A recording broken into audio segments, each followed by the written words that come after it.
John Smith's former wives are both missing. One missing wife could be an unfortunate tragedy. Two missing wives is suspicious. And wife number 3 thinks she's finally met a wonderful man. He seemed like the perfect gentleman to me. When FBI agents realize they're dealing with a serial killer, they go on high alert. When I learned that John had married Diane, it was reasonable to be worried that she was in danger. He said, you need to get away from him. I'm afraid for your life. And Diane and her daughter are forced into action. If I wasn't there in that kitchen that day, he would have killed her. And I realized then that I needed to help the FBI do whatever I could do to help bring John to justice so he couldn't do this to anybody else.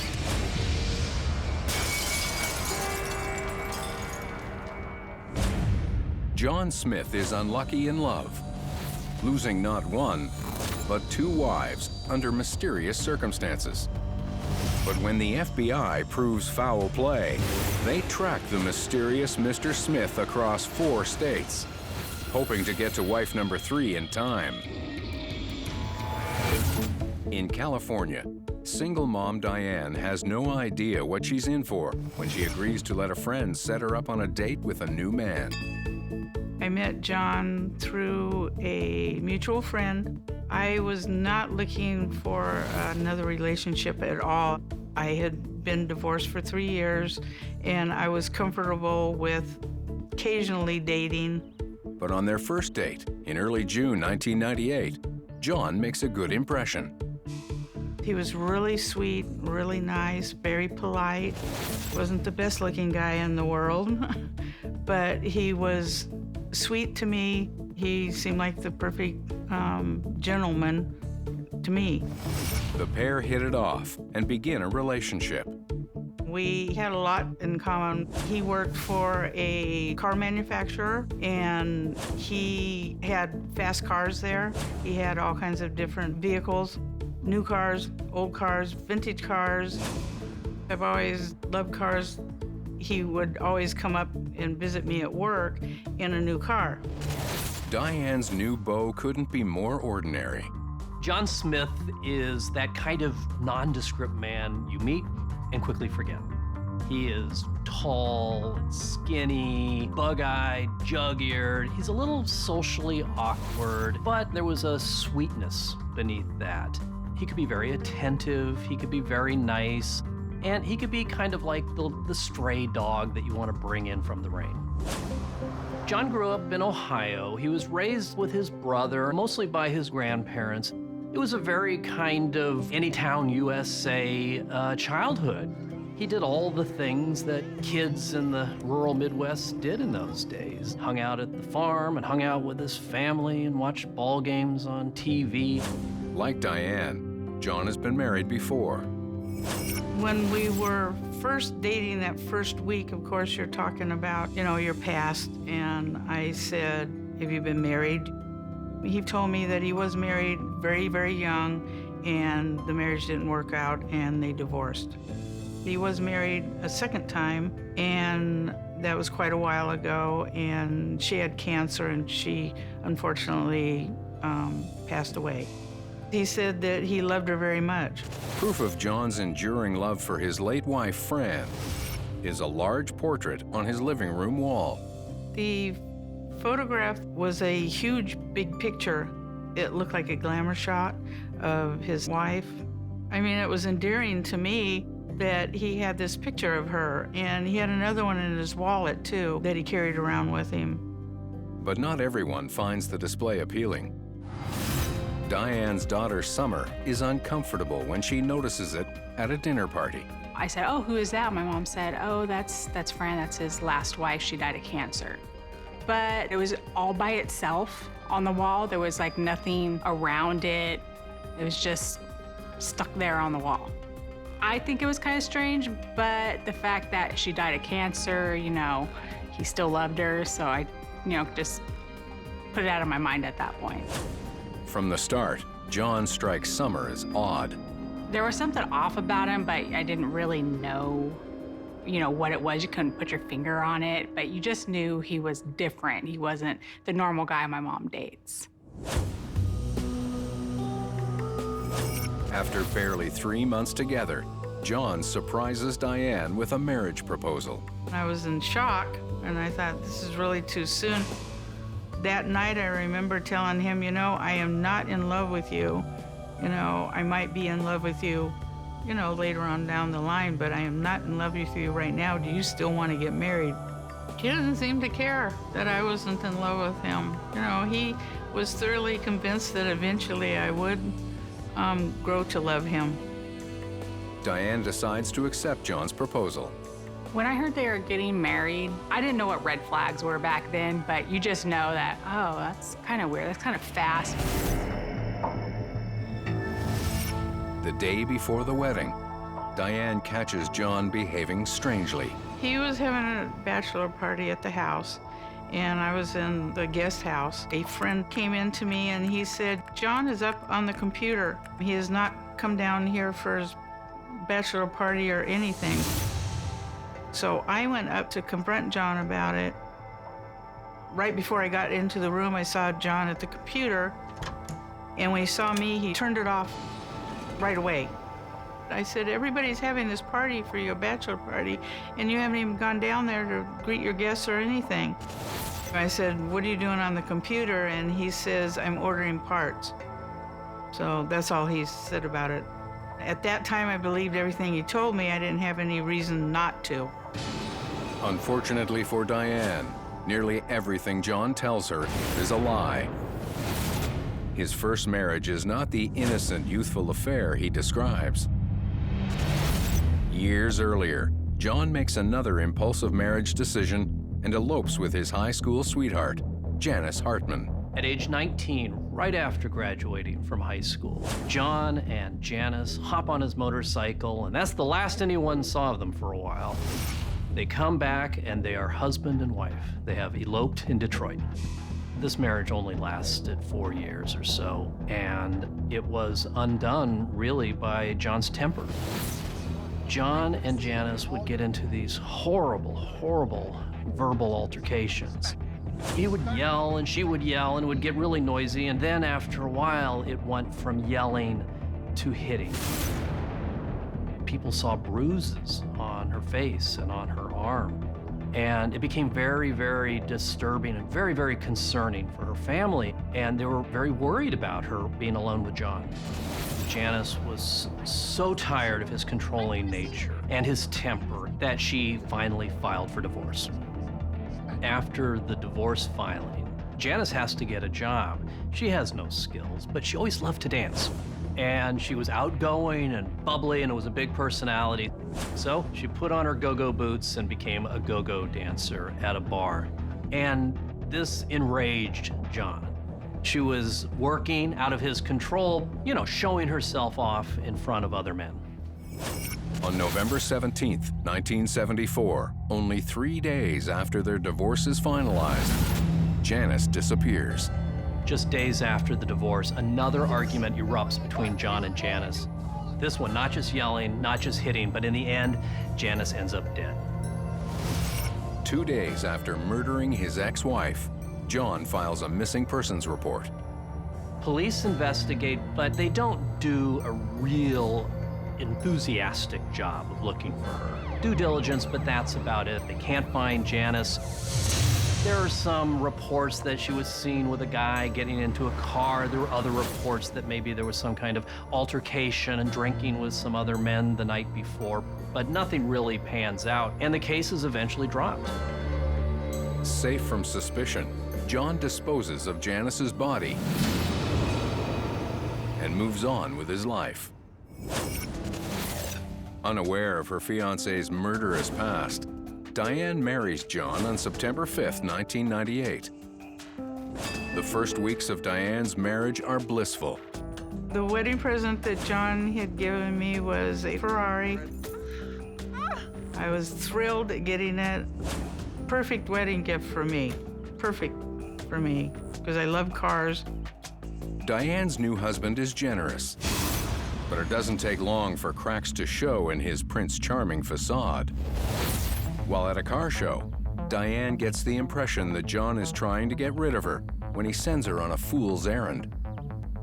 We were having a great time, and all of a sudden he says, I need some flyers from the car company. Can you go and get them? You can go through a gate in the back, because I don't have the keys to the front gate with me.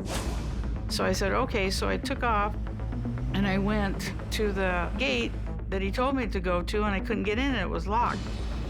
And so I looked around, I went to the other gate that he normally goes in and out of, and I can't get into this one either. And I left and went back to John, and I said I couldn't get in there. He said, oh, well, I didn't need him anyway. So I thought, well, that was odd. Then, as she follows John home from the car show, Diane witnesses John's violent temper for the first time. On the way back, I was following him.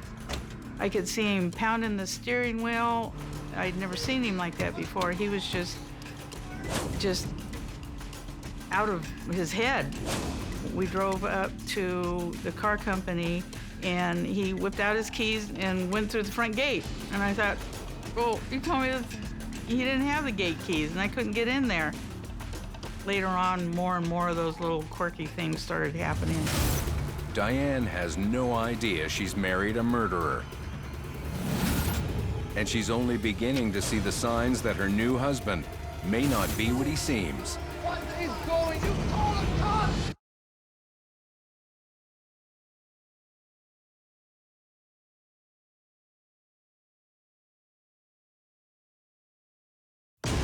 Despite his average-sounding name, John Smith is anything but. After a short, tumultuous marriage, John murders his first wife, Janice, and reports her as a missing person. When he meets Diane, he proposes after a whirlwind 3-month courtship. I've been married before, you know, I wasn't really looking to be married, but we were having such a good time, and I thought, you know, why not? All Diane knows about her new husband's past is that he's a widower. A portrait of John's second wife, Fran, hangs on the living room wall as a memorial. He was at her bedside when she passed away from cancer. So I felt for him, you know, that he was in love with her. But John Smith's second wife, Betty Fran Gladden, is not a victim of cancer. Like his first wife, Janice, after a brief marriage, Fran mysteriously disappears. After Janice's disappearance, John moves from Ohio to Indiana. He's not able to hold a job. He works at different places. He's dating different women. In 1990, he moves to Florida, and that's where he meets Fran Gladden. Fran is working at a technology company. She's petite and blonde and very pretty. She's 10 years older than John. He's there on a contract basis, working for the same company. They get to know each other, and very quickly, John pops the question. And Fran's a little surprised, but she says yes. After the couple relocates to New Jersey, the marriage sours. John's marriage to Fran hits bumps very soon. And a lot of this is over John's sneaky and strange behavior. John would disappear, and Fran would say, "Where were you?" And his explanation never made any sense. Fran was determined to make the marriage work. So she was willing to overlook things, danger signs, that she probably wouldn't otherwise have done.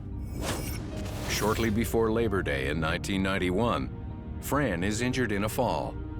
Fran steps on some wet tile, she falls down and breaks her hip. Now Fran is an invalid.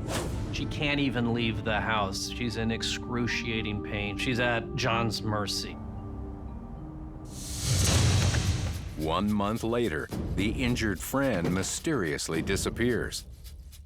John says he comes home one day and Fran is gone, and that she's left this bizarre note. Be back in a couple of days, feed the fish. After a few days, Fran's family becomes worried that they haven't heard from her. Hello? Fran's daughter calls John and says, where's my mom? What's going on? And John says, I thought she was with you. And the daughter says, no, she's not with me. I thought she was with you. Fran's daughter is incensed that John has not called the police. She threatens him and says, look, if you don't call the police, I am coming up from Florida to New Jersey and I'll do it myself. John finally says, okay, fine, I'll go to the police, but he acts like it's a big hassle. John finally files a missing persons report with the local police department. But as investigators look into the case, they soon realize that something doesn't add up. When police arrive at John and Fran's condo, they find that her personal belongings and her car are still there. Police then find out about Fran's broken hip. Now, this seems extremely odd that she would take off without telling John or without telling her family. But investigators are even more perplexed by John Smith's bizarre attitude. John is questioned at length by police, and yet he doesn't seem concerned that his convalescing wife has disappeared. In fact, he's treating this whole thing as a big inconvenience. During the investigation, police find out that John had been married before to this woman named Janice. And they asked John, whatever became of that marriage? And he says, no, we got divorced. It was amicable. But police in New Jersey called the police in Wayne County, Ohio, and they pulled the file. And what did they find but that John's first wife disappeared? There are haunting similarities between the two cases. One missing wife could be an unfortunate tragedy. Two missing wives is suspicious. But with nothing more to go on, the disappearance goes unsolved for years. In 1998, FBI Special Agent Robert Hilland opens a new investigation. I was working on a cold case homicide squad in the New York office. I was familiar with the case because when John had reported his wife, Betty Fran, missing in 1991, I was a police officer in West Windsor, New Jersey. So when I left the department to join the FBI, certainly I remember the case. So anytime you start a cold case homicide investigation, you want to go back and look at all the original investigative efforts, but you also want to figure out, where are your people now? What are they doing? What's their status? And at that time, when I first picked the case up, John was nowhere to be found. I got all the police records, started reviewing them, looking for new opportunities, new leads, anything that could help us.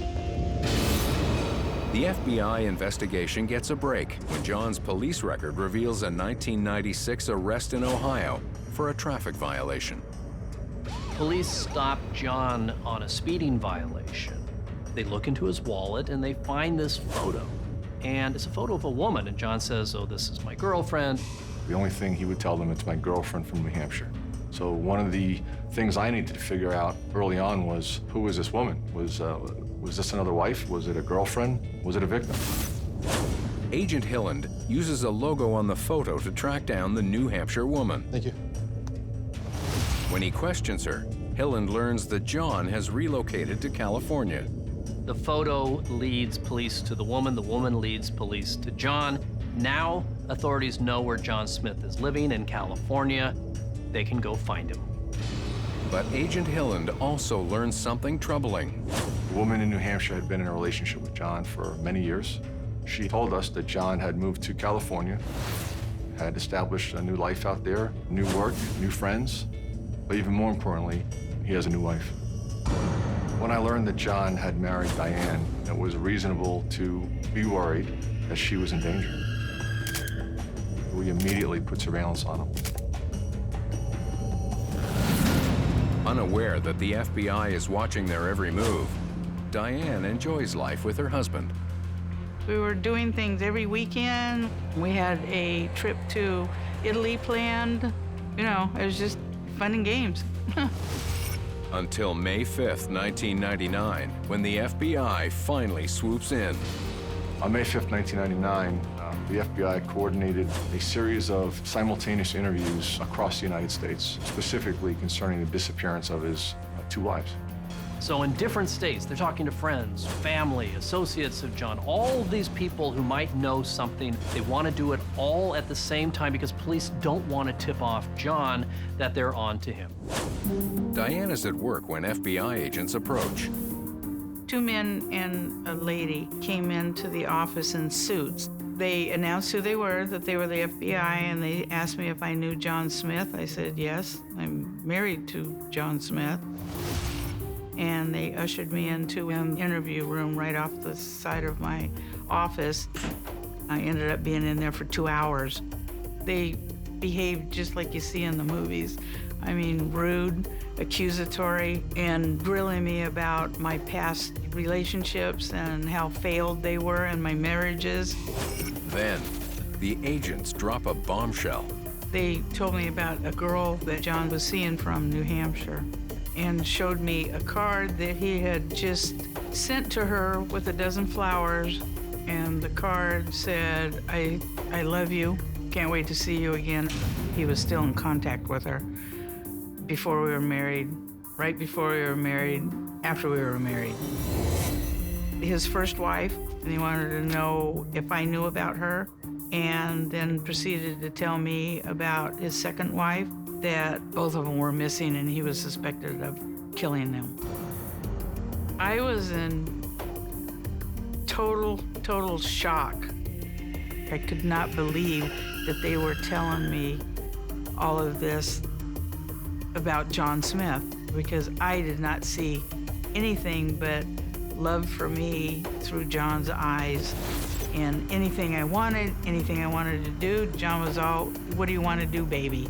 I did not believe a word they said. It was very clear to me when I sat with Diane, she was shell-shocked. The FBI had just informed her that a man that she had just married was potentially a serial killer. And I wanted to explain to her what we knew. I wanted to express my concern for her safety. John was married to two women, both of whom disappeared. After the interrogation, Diane returns to her desk, exhausted and confused. I wanted to talk to John and hear his side of the story, too. I wanted to hear what he was going to tell me.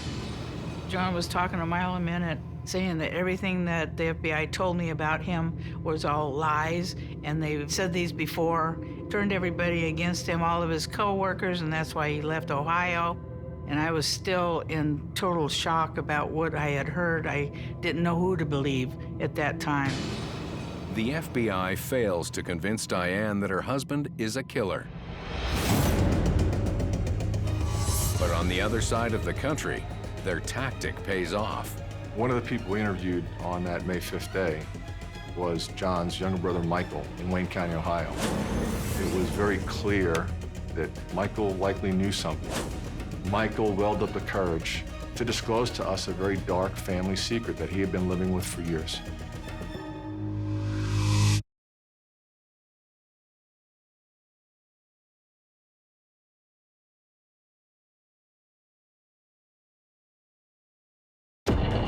John Smith seems like an average guy with an average name when he meets and marries Diane. But like the depraved husband in Guillermo del Toro's 2015 thriller Crimson Peak, Smith has lost his former wives under mysterious and sinister circumstances. Diane is stunned when the FBI shows up at her Oceanside, California office to warn her that her husband is a killer. I was still in total shock about what I had heard. I didn't know who to believe at that time. So my mom called me and she told me, you'll never believe what happened today. It's something like that you read in a grocery store magazine. She told me that John was being investigated for murder. At home, the two women confront John about the FBI's allegations. He was telling us it was a drug deal gone wrong. John said that they were involved in some type of witness protection program. It had to do with some drug involvement, and they had to hide her, and then a mobster came and took her. He made it very believable. Still reeling from the allegations, Diane and Summer are open to John's wild story. It's unreal at the time. You process it differently, so you're just like in shock, and you're not really scared. You're trying to piece everything together, so it's not real. It's like you're someone else on the outside looking in. I never saw the bad side of John, ever. So I was never afraid of him. I had to weigh everything that the FBI told me and the way John had treated me while we were married. This has never been in your life. You've never been to jail, you've never been arrested, and all of a sudden, somebody close to you in your now immediate family, you're told that they possibly murdered somebody. It's very hard for things to sink in and just to see one side of it. You always want to believe that other person that you thought was a typical good person. As the women struggle to decipher the truth, FBI agents hear a different wild story from John's brother in Wayne County, Ohio. Michael tells the FBI about John's behavior following the disappearance of his wife, Janice. Michael talks to the FBI and he tells them about this weekend, Thanksgiving weekend, 1974. And he remembers it because they were watching the Ohio State-Michigan football game on television. And over that weekend, John is building a box in the garage, a crude wooden box. At some point, Mike walked out and saw John building something out of wood. And he asked John, hey, what are you doing? John explained, Jan had left some of her belongings behind and he was building a box, to keep them in. John is standing next to this box and there's a pile of Janice's clothing on the floor. And what Michael describes is John is picking up each piece of clothing and putting it in this box. Michael's still confused, didn't make sense to him, said, well, if you're gonna build a box, why don't we build like a nice chest or something nice? And John basically dismisses Mike and says, leave me alone. So Michael returns to the house and continues watching the football game. This crude wooden box then remains in the garage for the next 5 years.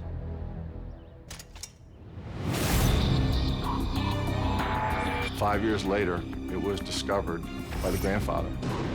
Michael is eating his lunch one day when his grandfather comes in and has this look of sheer panic on his face. He says, something's wrong, something's terrible. So Michael goes into the garage and he sees that wood box that John had built years earlier. He pries open the lid of the box and the musty smell hits him. He notices some clothing that's kind of discolored. It has kind of a funky smell to it. He moves some things around, and that's when he realizes that Janice Hartman's body is in that box. Janice had been dismembered, and her legs had been cut off below the knee. Staring up at him, the mummified face of Janice. This box has been left in the garage for 5 years, ever since John built it after Janice disappeared. A terrified Michael calls John, demanding an explanation. Michael is freaking out. He says, John, you gotta get down here. John's living 300 and something miles away in Indiana.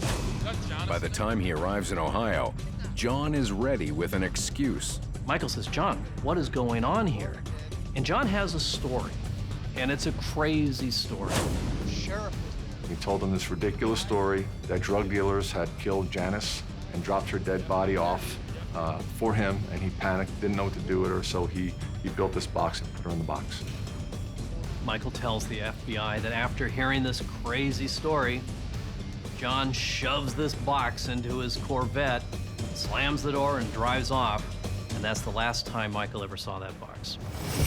Michael agrees to help the FBI obtain the proof they need to bring John in. Michael's story was great, but we needed evidence. We needed to corroborate the things that he was telling us. The FBI instructs Michael to trick his brother into incriminating himself over the phone, while they record every word. Hello. Hey, I got serious deep here, John. I'm going there to New York, and I'm going to tell them the truth.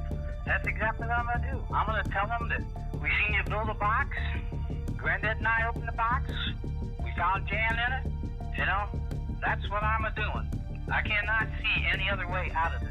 I am not going to go to jail for you, John. No, I wouldn't expect you to. Okay. Ultimately, we were hoping John was going to make some kind of statement that corroborated the box's existence. Then here's the best part. Okay. I get to do a polygraph test the next day. You do? Yes, I do. Okay. So I'm not going there to lie. No, I don't expect you to. Yeah, it's real simple. Okay. Yeah, I don't know what else to say to you. Well, I don't either. But John's cagey in this call, and he seems to smell a rat. And John really never says anything that incriminating. This whole plan fails. As the FBI moves on to a new plan, Diane and Summer tread cautiously around John. We did look at John differently. We did. I mean, you'd be, stupid not to. You always had that one eye open when you're sleeping around him because you just don't know the truth at that point. But everything changes when John suddenly disappears. and Diane receives a new warning from an unexpected source.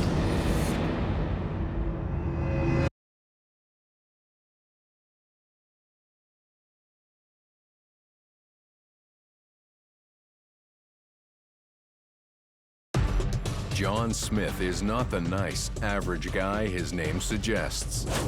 After murdering his first wife, he stashes her dismembered body in a box in his garage. FBI agent Robert Hilland is determined to bring John to justice and is concerned for John's third wife, Diane, who is confused and horrified. It was a terrible struggle knowing that I'd been married for the last 7 months to a man that could have done such terrible, horrific things. Diane resists the truth about her husband until he suddenly disappears. John and I went out to dinner at one of our favorite places, and he was acting very, very odd. He didn't eat, which was really strange. He was fidgety. All of a sudden, he said, well, I'll meet you back home. I dropped him off at his work. When I got home, I noticed in the side of my car, he had left his wallet there with money in it, with his driver's license and his keys, and he never came home. Next morning, I called Bob Hillen. They did not have him. They were wondering where John was. I said, I have no idea. I got a call from John's brother, Michael. I had never talked to him before. Michael asked me if I knew where John was. I said, no, he's been gone since yesterday. I don't know where he is. The FBI doesn't have him. I have no idea. And he says, Diane, he said, you need to get away from him. I'm afraid for your life.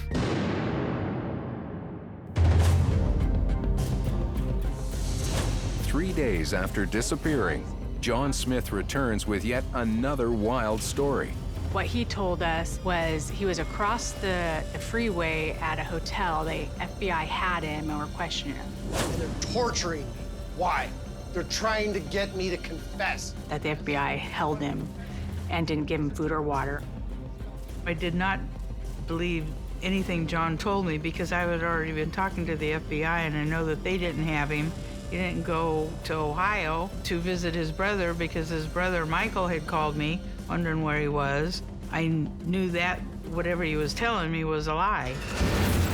Realizing that the FBI's allegations about her husband are all true, Diane makes a dangerous decision.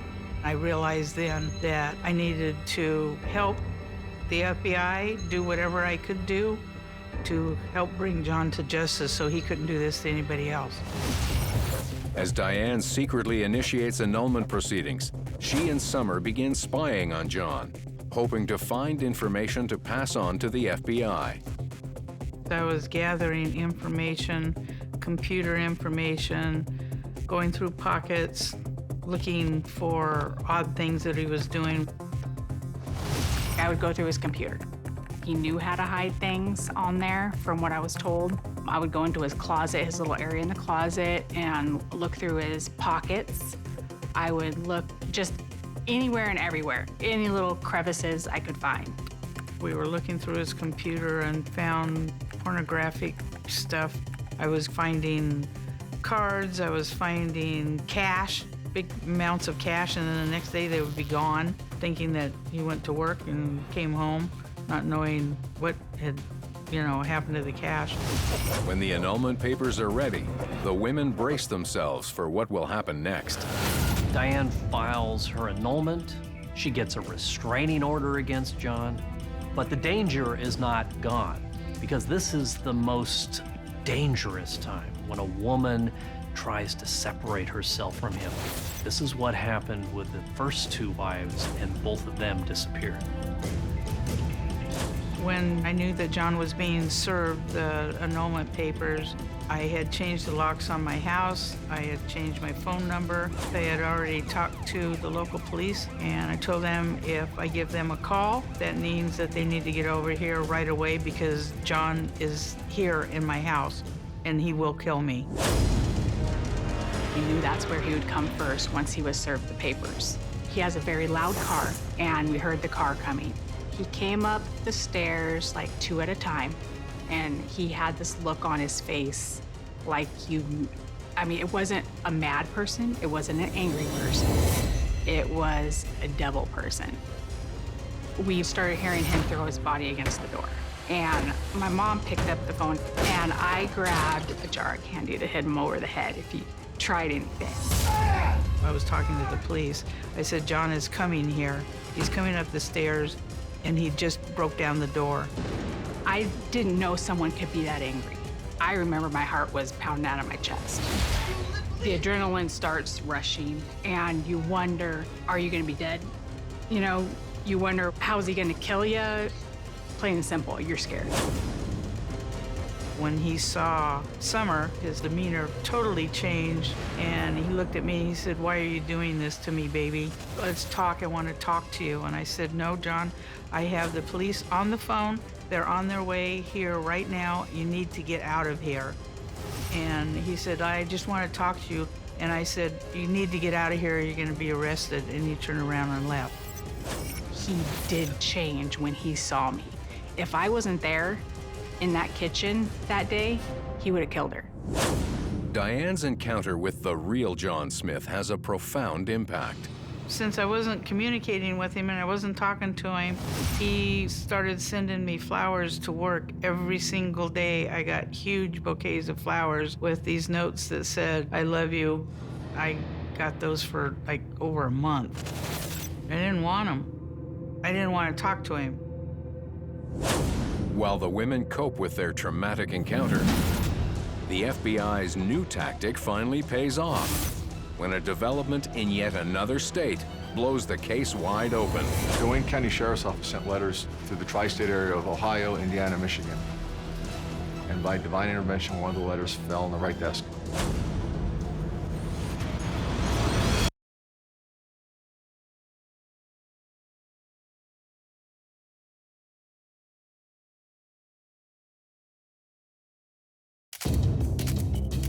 John Smith is under investigation by the FBI for the mysterious disappearances of his first two wives. Fearing for her own life, his third wife, Diane, seeks an annulment. I knew that whatever he was telling me was a lie. After John's brother Michael admits to the FBI that John stashed his first wife's body in a box, authorities begin a massive search for the box's location. At the time the box was discovered and Mike made the phone call to John, John was living in Hammond, Indiana. The Wayne County Sheriff's Office sent letters to the tri-state area of Ohio, Indiana, Michigan. And by divine intervention, one of the letters fell on the right desk. A retired sheriff in Indiana receives the letter and recalls a strange case from 20 years earlier. In 1980, Jerry Burnham, a deputy for the Newton County Sheriff's Department in Indiana, gets a radio call, routine radio call. Road crew has seen a box on the side of the road. We found this suspicious box on the side of the road. Can you take a look? And he looks, and it's the remains of a human being with the legs cut off below the knee. There are no missing persons reports for anybody matching the description of these bones. And so the department has no alternative but to bury the remains in an anonymous grave under the marker Jane Doe. When we learned of the Jane Doe in the box that had been buried all these years, we made efforts with our evidence response team to go out to the cemetery and exhume the body. Authorities test the DNA against the DNA of Janice Hartman's mother. It comes back as a match. These bones are those of Janice. I was in shock when I got the call. It was hard to believe. It was working for something that you thought would never happen, and then by divine intervention it did. It was truly one of those moments I'll never forget. On October 3rd, 2000, authorities arrest John Smith for the murder of his first wife. When they arrive at the house, Diane's daughter Summer is struck by the magnitude of the ordeal. I heard this loud pounding, and they were saying, FBI, FBI. And I opened the door, and I said, oh my God, I think he killed my mom. Did John kill my mom? That was like the first realness of the situation, the thing that sunk in. Because during this whole process, it was like everything was in a movie. This was the first day where I thought my mom was really dead. And the fact that he was arrested was just, like a relief. In July 2001, John Smith is put on trial in Ohio. Both Summer and Diane are called to testify. I got a subpoena in the mail to go testify against him. I'd never been in court before like that. It was frightening, to say the least, because I'd never been involved in anything like that before. I've only seen, TV shows. So it was scary for me. At the trial, the prosecution is banned from mentioning Fran's disappearance. We had hoped that we would be able to introduce the facts and circumstances surrounding Betty Fran's disappearance in the prosecution of John for Janice Hartman's death. And the judge determined that it was too prejudicial in nature and we were not allowed to use any of that information. As the jury deliberates, Diane visits John in the Wayne County Jail. I visited John in jail because I wanted to look him in the eye and ask him the question, did you murder Fran? He didn't admit to anything. He's still saying that he didn't do anything with Fran and he did not murder Janice. Despite his denial, John Smith is found guilty of murder for the death of Janice Hartman. He's sentenced to a term of not less than 15 years to life. For those involved, the successful conviction is emotional. When he was found guilty, it wasn't a relief for us. It was for Jan. After seeing her face in the clothes and seeing her family, it was a relief for them, not for us. We knew he was going to be found guilty. We knew it. There was no possible way he could get off. But I was very happy for Jan's family. When the jury came back with a verdict of guilty, it felt like a weight had been lifted off of me, but only half of it, because I still feel I've been carrying the other weight of Betty Fran all these years. The ongoing search for the missing Betty Fran Gladden is immortalized in the 2006 movie, Murder on Pleasant Drive. In the aftermath of the trial, both Diane and Summer struggled to move on with their lives. After John was convicted, I kind of went into seclusion. I wasn't dating because I couldn't trust anybody anymore, as far as the opposite sex anyway. I was afraid. I wasn't letting anybody in. I went to work, I came home, and I didn't go anywhere, let alone date. It took me a good 3 years to get over that. I do not open a door if someone knocks, if I don't know that they're coming. I don't care who's dropping off what, I'll hide, and my heart jumps out of my chest when a doorbell rings, when someone knocks on a door. I have cameras outside of my house just so I can see who's coming up, and even if I see them come up, I still won't answer the door. I don't trust people right off the bat anymore because he looked so nice, he acted so nice, but we know that that's not him. So it's very hard to trust people. With time, Diane finds a way to move forward with her life. My life today is a big turnaround from my fiasco with John. I'm happily married, got married about a year after that, and happily married ever since. But the lack of resolution in the case still haunts all those involved. So a guy doesn't kill somebody in the 70s, and then again in the 90s, and not kill somebody between and thereafter. The thing that haunts me today about this case is the real possibility that there are other victims out there that we don't know about, and we may never know about. Summer and I want to keep this story about John alive because Fran is still missing, and there might be a possibility because of good behavior he might be paroled out of prison, and nobody wants that because he will murder again. Our main thing is just to get the word out there, and perhaps somebody might see something that might jog their memory so that Fran can be found. and she can have peace.